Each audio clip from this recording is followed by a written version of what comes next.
Então vamos lá, galera. Problema 6, vou fazer a leitura do enunciado. Felipe está participando de uma gincana da Olimpíada Interna de Matemática de sua escola.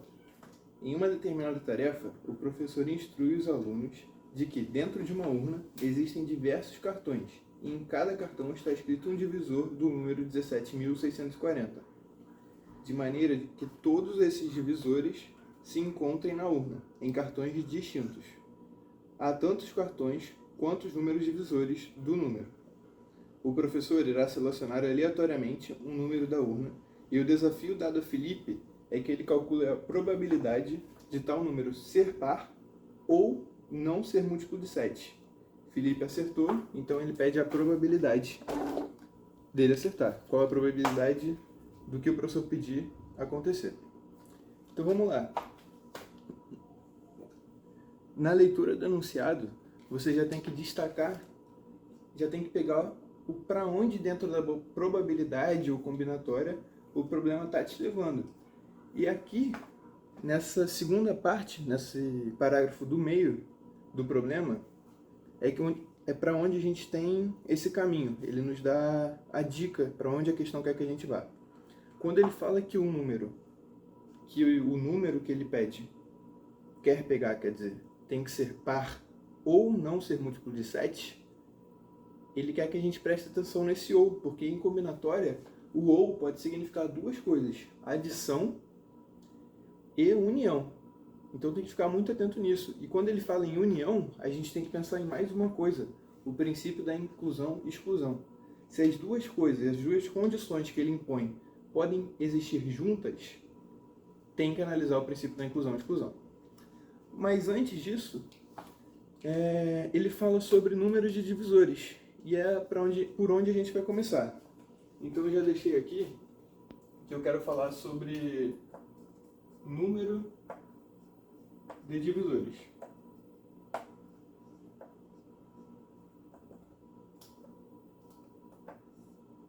Então é o seguinte, eu vou pegar aqui um caso genérico, um número n, e a forma fatorada dele em primos pode ser escrito como P1 elevado a alfa 1 vezes P2 elevado a alfa 2 até Pn elevado a alfa n, em que P1 até Pn são primos, tranquilo? Qual é o número de divisores desse número n? Eu vou falar que, vou chamar de D de n.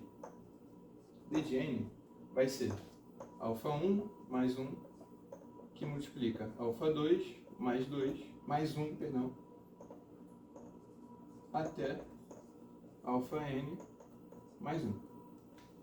Bom, fórmula super importante, tem que levar para a prova, tem que ter na cabeça, anota no bisuário, no flashcard, onde você preferir. É muito importante. Mas agora, de onde vem isso? Essa é uma parada que todo mundo só grava e não sabe o porquê nem de onde vem. E saber isso ajuda muito nesse problema, tanto na primeira condição, do número ser par, tanto quanto do número não ser múltiplo de 7. E é a partir disso que a gente vai conseguir andar bastante na questão. Então vamos lá. De onde vem? Antes da gente começar direto a demonstração com números, só com letras, perdão, a gente pode reduzir o caso, como a gente faz sempre em probabilidade. Se ele dá alguma coisa indo até n, a gente pode fazer por caso 1, caso 2.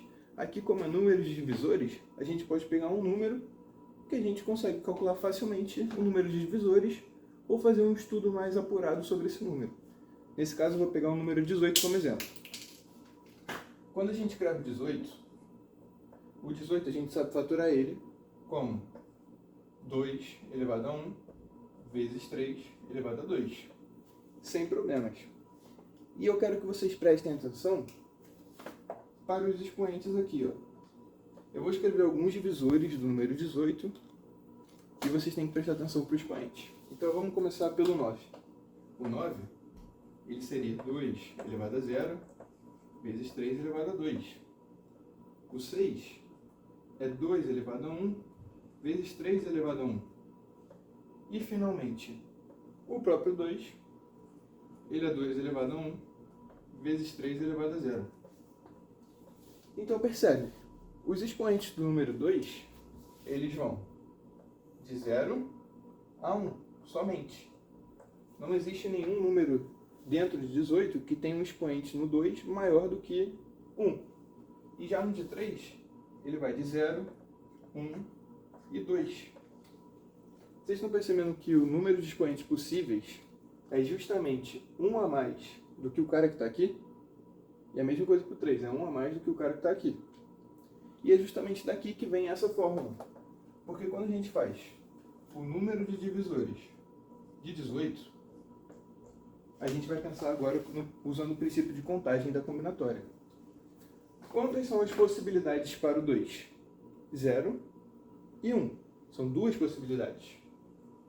E, quando a gente usa o E na combinatória, a gente quer falar de interseção ou multiplicação. Aqui eu estou usando o E, que eu quero que ocorra simultaneamente. Eu quero calcular a quantidade possível de expoentes para o 2 e para o 3. Então, E para o 3. O 3, 0, 1, 2. São 3 possíveis. Então, daqui a gente vê que são 6 divisores. Beleza? Agora, guarda bem essa ideia, porque antes da gente passar, eu quero falar agora sobre o princípio da inclusão ou exclusão, que é outra coisa que é muito interessante nessa questão, uma questão muito rica, e que a gente vai ter que fazer um bom uso desse princípio.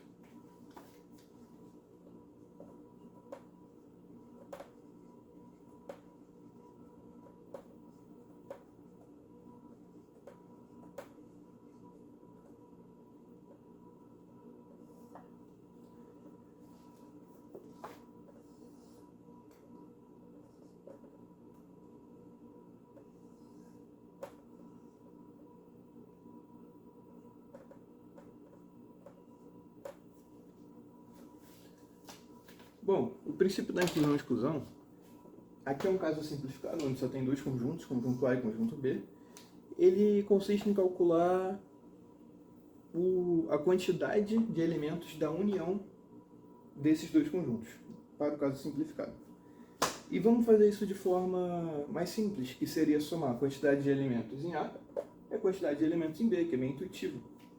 Então, o número de elementos de A união B, a princípio, a gente pensa que seria só somar o número de elementos de A com o número de elementos de B. Mas agora vamos usar aqui esses números, essas letras que eu botei aqui.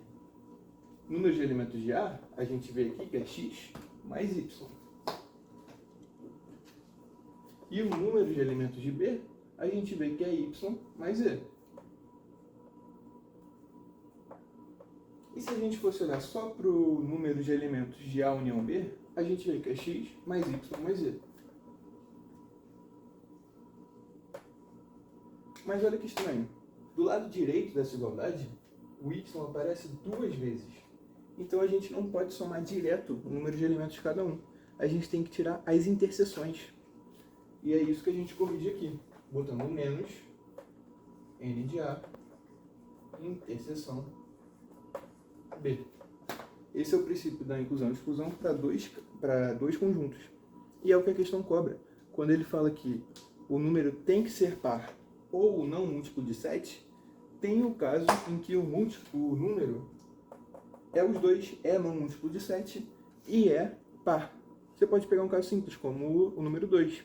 O número 2 não é múltiplo de 7, é par. É um caso em conjunto desses dois. Tranquilo? Então, vamos fazer a questão agora. Então, vamos lá. Agora vamos para a questão propriamente dita. Aquilo ali foi só um conteúdo prévio que a gente devia ter, além da probabilidade, para fazer a questão. Então, beleza. Em questão de probabilidade, a gente começa sempre pelo caso mais fácil de se fazer, que aqui é o caso total. No caso, é aquilo que a gente bota embaixo na fração do favorável sobre total. Então, e a gente chama esse caso de espaço amostral.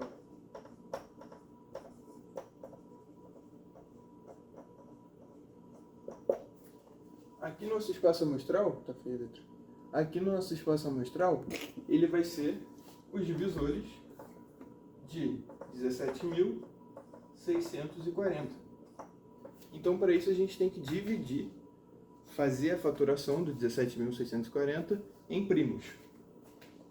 Vamos fazer isso. 17.640, a gente já vê de cara que ele é múltiplo de 2, múltiplo de 5. E se eu não me engano, ele é um 2 elevado a 3 vezes 5, 3 alguma coisa, 7, 2.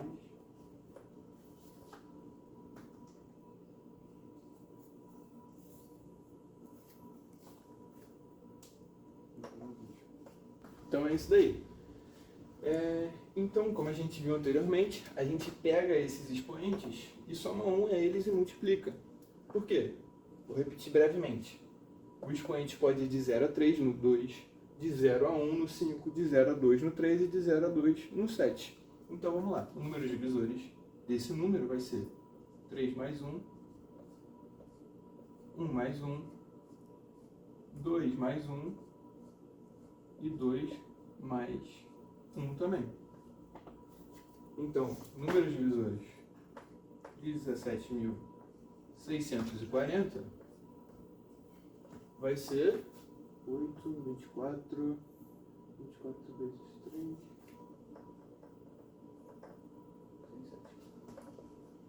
São 72 divisores.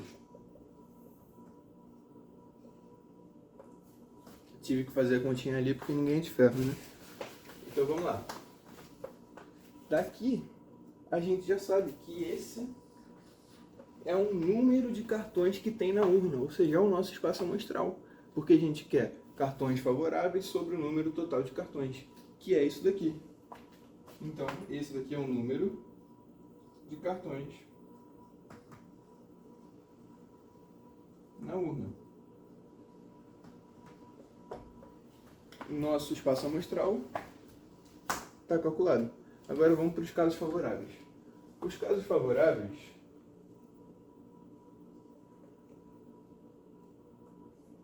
eles podem ser divididos em 3 casos.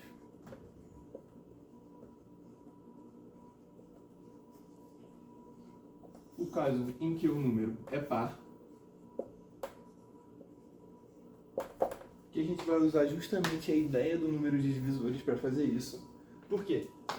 Porque o número par, ele precisa ter o fator 2.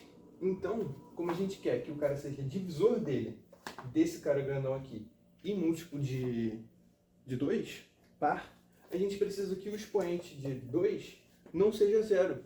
E nesse caso, na hora de calcular o número de divisores do cara, a gente pode considerar que 2 não tem a possibilidade de ser 0. E com isso, o cara vai ser 1, 2 ou 3 esse expoente daqui. Não vai ter mais o caso em que ele é 0. E a conta é a mesma. É a mesma coisa que calcular o número de divisores desse número, só que fixando o 2 como 1, 2 ou 3, tendo agora somente 3 possibilidades ao invés de 4. Então eu vou escrever aqui para ficar mais tranquilo. No caso, o número par seria o 2 elevado a alfa, em que alfa, nesse caso, vai ter que ser 1, 2 ou 3, para ele estar dentro daquele númerozão. 5 elevado a 1, 3 elevado a 2 e 7 elevado a 2.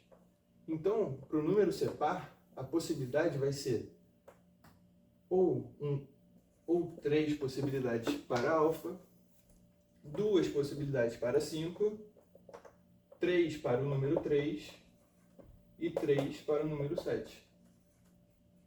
9, 27, 50, isso aqui dá 54 números pares. Pronto, mas ainda não acabou, porque ele pede par ou não múltiplo de 7. Então vamos botar aqui, não M7. Agora, se a gente quer que ele não seja múltiplo de 7, basta o número não ter o fator 7. Agora a gente fixa o 7, o expoente do 7 como 0. E a partir daqui a gente vai ter o 2, pode ser um 2 elevado a 3, a gente vai, é como se fosse o cálculo do número de divisores, né? Então os caras que não são múltiplo de 7 vão ter o formato 2 elevado a 3, 5 elevado a 1, 3 elevado a 2 e 7 elevado a beta.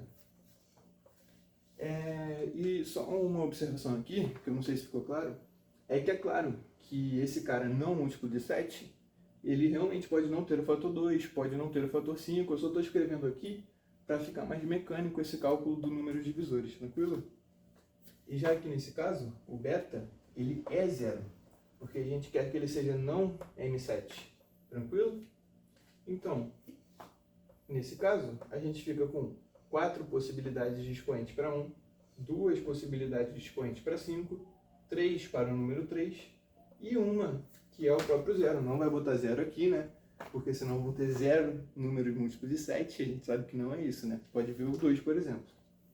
E nesse caso, dá 24 números não M7.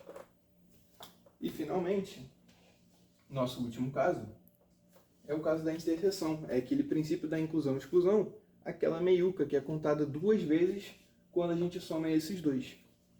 E agora o último caso, que é o caso da interseção.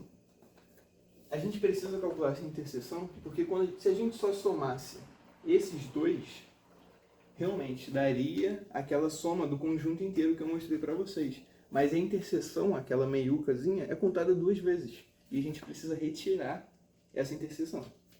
Então vamos calcular aqui o caso em que o cara é par, interseção não M7. Esse daqui é o símbolo de interseção, tá bom? Mas tem que saber escrever interseção também, rapaziada. Fica atento aí em português. Então vamos lá. Nesse caso, a forma geral desse número, a gente precisa olhar para o 2 elevado a alfa, que a gente quer que esse alfa seja 1, 2 ou 3, ele não pode ser 0, porque a gente quer que ele seja par, e para o 7 elevado a beta. E esse beta tem que ser 0, porque a gente quer que ele não seja M7. Então vamos lá. A forma geral dele, assim, é claro, ele vai ser 2 elevado a alfa, a mesma coisa do que a gente já viu aqui em cima. 5 elevado a 1, 3 elevado a 2 e 7 elevado a beta. E aqui fiquem atentos, né, naquilo que eu falei. O alfa tem 3 possibilidades, se ele for 1, 2 ou 3. E já o beta tem uma possibilidade, quando ele é 0. Tranquilo? E é a mesma conta, como se fosse o cálculo do número de divisores, que eu estou repetindo toda hora, muito importante. Então vamos lá. Aqui para o 2 são 3 possibilidades, para o 5 são 2, para o 3 são 3 e para o 7 é uma, que é o 0. E isso daqui dá 18. Olha que coincidência, é um número que a gente pegou como exemplo, né? Então tranquilo. Eu vou botar aqui 18 números na interseção. E agora, se a gente quer saber o número de elementos, número de cartões, tal que o número seja par ou não seja múltiplo de 7, a gente faz o princípio da inclusão e exclusão. Soma esse cara daqui, soma 54 mais 24 menos 18. Isso daqui vai dar 60 números no caso favorável.